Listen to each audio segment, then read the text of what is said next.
अमरावती मनपा क्षेत्रातील अनेकांना अद्यापही पीआर कार्ड मिळत नसल्याने गरजू नागरिकांना पीआर कार्ड वितरण करण्याची मागणी घेऊन 12 फेब्रुवारीला प्रहारचे बंटी रामटेके यांच्या नेतृत्वात मनपा कार्यालयावर मोर्चा काढून आपला संताप व्यक्त केला। मनपा आयुक्त देविदास पवार यांना निवेदन सादर करण्यात आले। तात्काळ सर्वे करून अर्ज सादर करणाऱ्या लाभार्थ्यांना पीआर कार्ड देण्यात यावे, अन्यथा आंदोलन पुकारले जाईल असा अल्टिमेट्स यावेळी देण्यात आला। अमरावती शहरातील स्लम परिसरातील नागरिकांकडे पीआर कार्ड नसल्यामुळे अनेकांना घरकुल योजनेपासून वंचित राहावे लागत आहे। मनपा प्रशासनाने आधी काहींचा सर्वे करण्यात आला तर अनेकांच्या घराचा सर्वे करण्यात आला नाही। यात लाभार्थ्यांनी सर्व कागदपत्रे सादर सुद्धा केली, मात्र भूमी अभिलेख कार्यालयाकडून अनेकांना पीआर कार्ड मिळाले नाही।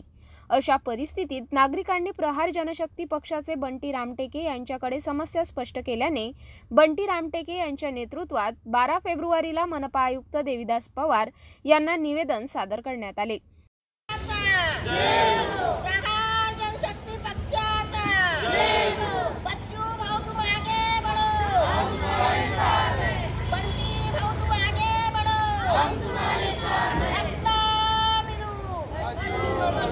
लवकरात लवकर स्लम परिसरातील नागरिकांना पीआर कार्ड देण्यात येऊन घरकुल योजनेचा लाभ देण्यात यावा, अन्यथा प्रहार वतीने आंदोलन छेडण्यात येईल असा इशारा यावेळी देण्यात आला।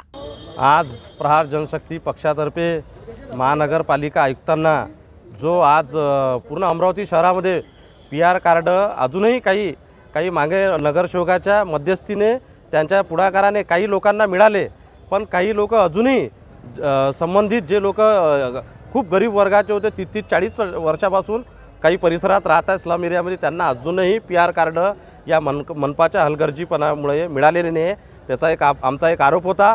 आज प्रहार जनशक्ती पक्षाने वडाळजीच्या मार्फत नवसारी, बिच्छू टेकडी, दस्तूनगरच्या परिसरातील सर्व नागरिक आज मनपा आयुक्तांना येऊन भेटले आणि पीआरची मागणी केली। मनपा आयुक्तांना 15 ते 20 दिवसात सर्व स्लम एरियातील जे पीआर कार्ड ज्यांना मिळाले नाही त्यांची यादी आम्हाला एक सबमिट करा, आम्ही महिन्याभरात त्याचा अहवाल पाठवून तुम्हाला पीआर कार्ड देण्यात येईल असे आश्वासन दिले।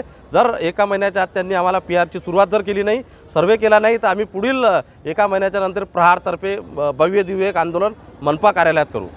अनेक नागरिकांच्या उपस्थितीत आयुक्त पवार यांना निवेदन सादर करण्यात आले।